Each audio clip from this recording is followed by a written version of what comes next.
Շնորհակալություն, պարոն վարչապետ, դուք անցած ամիս հայտարարել եք, որ մասնակցելու եք ԵԱՏՄ միջկառավարական խորհրդի նիստին, օգոստոսի 6-ից 7-ն է, կարծեմ, ձեր որոշումը ուժի մեջ է, եթե այո, ինչ օրակարգով հաշվի առնելով, որ այդ հեռախոսազրույցից հետո դուք ասացիք, որ այսինքն հաղորդագրությունը այն մասին էր, որ եղած խնդիրների ուղղությամբ քայլեր ձեռնարկելու փոխարեն ռուսական կողմը շարունակում է պնդել իր դիրքորոշումը այդ հանրաքվեի մասով, այս պայմաններում որն է լինելու հայկական կողմի օրակարգը այդ մասնակցության ժամանակ եւ նաեւ ասացիք, որ երկար զրուցել եք, ես ուզում եի նաեւ հարցնել երկաթուղու հետ կապված, արդյոք քննարկում որևէ եղել է, թե այդ թեմային չեք անդրադարձել։ Երկաթուղու հետ կապված քննարկում չի եղել, բայց երկաթուղու հետ կապված մեր դիրքորոշումը շարունակում է մնալ նույնը։ Դա մեր սեփականությունն է եւ Հայաստանի Հանրապետությունը պետք է հնարավորություն ունենա այդ երկաթուղին օգտագործել այնպես, ինչպես ինքը նպատակահարմար է գտնում։ Ես ուզում եմ շատ հստակ լինել այս հարցով, այլընտրանք չկա սրան։ Բավարար չափով, բայց ոչ անվերջ։ Այդ հարցը պետք է լուծվի։ Ես ուզում եմ շատ հստակ լինի։ Եվ ելի եմ ասում, հիմա շատ քննարկում են, փորձում են ինչ-որ բաներ, հիմնական Հայաստանի ընդդիմությունը միջայլոց բան արեք, կալուգացի օլիգարխի միջոցով, այս կթանկանա։ Հայաստանում էլ բաներ կա, որ անվճարը կարող է պարզվի, որ թանգանում է։ Կարող է բաներ կա, որ Հայաստանում գոյություն ունի 30 տարի անվճար, կարող է պարզվի, որ Հայաստանը կսկսի դրա համար տարեկան $2 միլիարդ ուզել։ Ասել կամ տարեկան 2 միլիարդ վարձավճար ունեցեք, կամ էլ մենք երկաթուղու մասին ակնարկի բան չկա, ես պարզ ասում եմ, որ Հայաստանի Հանրապետության սեփականությունն է դա եւ ուրիշ տարբերակ չկա։ Մենք ուզում ենք բարեկամական ձևով այդ խնդիրը լուծենք։ Բարեկամական ձևով։ Բայց նաեւ մենք այդ խնդիրը բոլոր դեպքերում պիտի լուծենք բարեկամական ձևով, բայց նաեւ էլի դե յուրե կարող է հարց ծագի, որ մենք դե յուրե որոշումներ կայացնենք։ Եթե անհամաձայնություն կա, հետո կգնանք արբիտրաժում բան կանենք, կքննարկենք։ Ինչ արած արբիտրաժի մասին հիշում եք այստեղ ինչ խոսակցություններ տեղի ունենում, որ արբիտրաժը բանը հեցի նախկին սեփականատերերը, բաները կալուգացին արբիտրաժում հաղթել է։ Երբ որ այս շենքում պարզվեց իրանք մարդուն էին,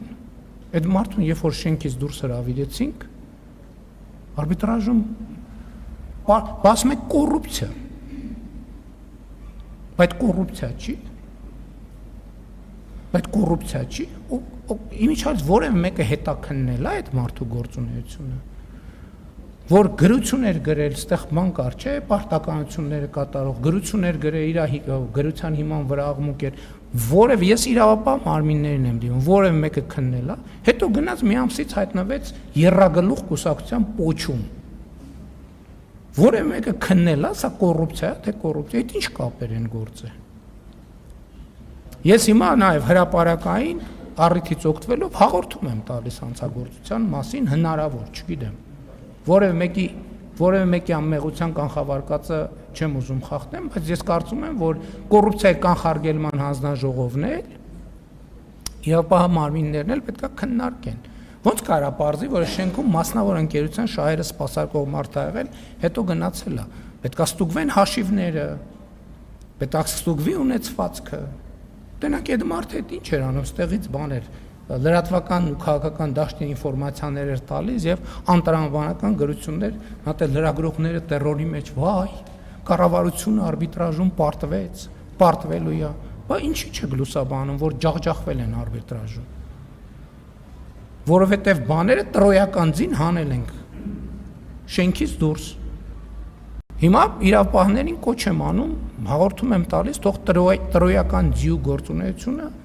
քննեն, կոռուպցիայի կանխարգելման հանձնաժողովը քննել է կոռուպցիա, ես նաև պատասխան եմ պահանջում ինստիտուտներից, քննել են այդ դեպքը,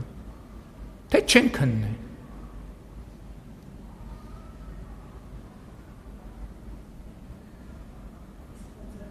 Շնորհակալություն, հաջորդ հարցն այն է, չես նույն շահերը սպասարկել, ոնց է բարձր։ Այդ կառավարության դիրքորոշմանը հակասող գրություններ է գրել այդ մարդը։ Վարչապետի հանձնարարականին հակասող գրություններ է գրել այդ մարդը։ Պետք է արձակ դիրավական գնահատականի, հետո գնացել է հայտնվել Եռագլուխ կուսակցության պոչի ցուցակի մեջ։ Այս պատահական է։ Այդ տենց պատահական, հա տենց ստացվեց։ Հետո պարզվեց Եռագլուխ կուսակցության պոչը ինչ որ տեղերից ֆինանսավորում է ստանում։ Այդ պատահականությունը ոչ մեկ չի հետաքննի դա։ Նույնիսկ պետական մարմինները։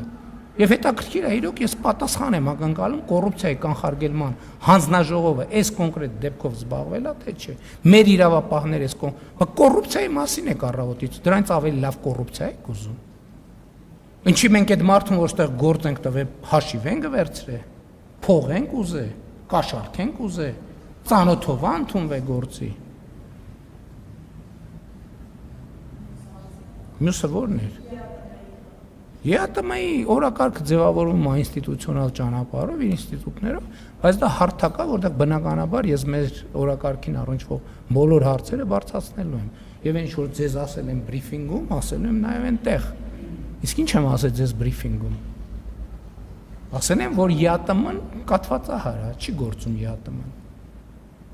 Եթե ԵԱՏՄ-ի պայմանագիրը չի գործում, չի գործում ԵԱՏՄ-ն։ Եվ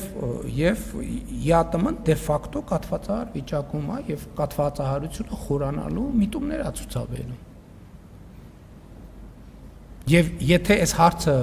արագ չլուծվի, ես 100% վստահ եմ, որ Հայաստանի Հանրապետությունը այս խնդիրը հաղթահարելու է։ ԵԱՏՄ-ն չի հաղթահարելու։